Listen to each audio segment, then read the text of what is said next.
السلام علیکم ناظرین، تو آج ہم بات کرنے جا رہے ہیں کہ اس دنیا میں سب سے نیک اور پاک دامن عورت کون سی ہے۔ نبی اکرم صلی اللہ علیہ وآلہ وسلم نے صحابہ اکرام سے پوچھا، اے صحابہ، مجھے بتائیں اس دنیا میں سب سے نیک عورت کون سی ہے؟ تو صحابہ ارشاد فرمانے لگے، یا رسول اللہ، اس دنیا میں سب سے نیک عورت وہ ہے جو اپنے شوہر کی فرما بردار ہو۔ آپ صلی اللہ علیہ وآلہ وسلم ارشاد فرمانے لگے، نہیں۔ تو دوسرے صحابہ اکرام ارشاد کرنے لگے، یا رسول اللہ، وہ عورت جو اپنے والدین کی خدمت کرتی ہو۔ آپ صلی اللہ علیہ وآلہ وسلم نے ارشاد فرمایا، اے میرے پیارے، یہ بھی نہیں۔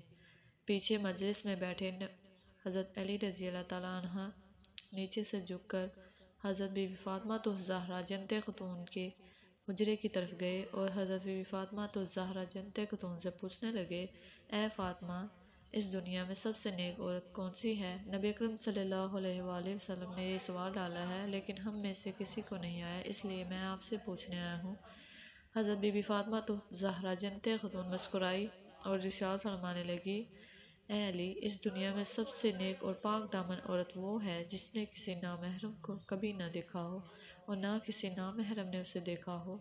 آپ رضی اللہ تعالیٰ عنہ مسکرائے اور واپس مجلس میں تشریف لائے اور ہاتھ کھڑا کیا کہ یا رسول اللہ، مجھے اس کا جواب آتا ہے۔ تو آپ صلی اللہ علیہ وآلہ وسلم نے ارشاد فرمایا کہ عرض کیجیے۔ تو آپ صلی اللہ علیہ وآلہ وسلم مسکرانے لگے اور حضرت علی رضی اللہ تعالیٰ عنہ نے ارشاد فرمایا، یا رسول اللہ، اس دنیا میں سب سے نیک اور پاک دامن عورت وہ ہے جس نے کبھی کسی نامحرم کو نہ دیکھا ہو اور نہ کسی نامحرم کی نظر اس پر پڑی ہو۔ تو آپ صلی اللہ علیہ وآلہ وسلم مسکرائے اور کہنے لگے، اے علی، یہ جواب تمہارا نہیں، یہ جواب حضرت بی بی فاطمہ الزہرا جنت خاتون کا ہے، یعنی ہماری بیٹی کا ہے۔ تو آپ رضی اللہ تعالیٰ عنہ مسکرانے لگے اور کہنے لگے، جی ہاں، میں ابھی یہ جواب انہی سے لے کر آیا ہوں۔ لہٰذا ناظرین اکرامی، اس دنیا میں سب سے نیک اور پاک دامن عورت حضرت بی بی فاطمہ الزہرا جنت خاتون ہیں، جنہوں نے نہ کسی نامحرم کو دیکھا ہے اور نہ کسی نامحرم کی نظر کبھی ان پر پڑی ہے۔ ناظرین، اگر آپ کو میری ویڈیو اچھی لگے تو میرے چینل کو لائک اور سبسکرائب کرنا مت بھولیے گا۔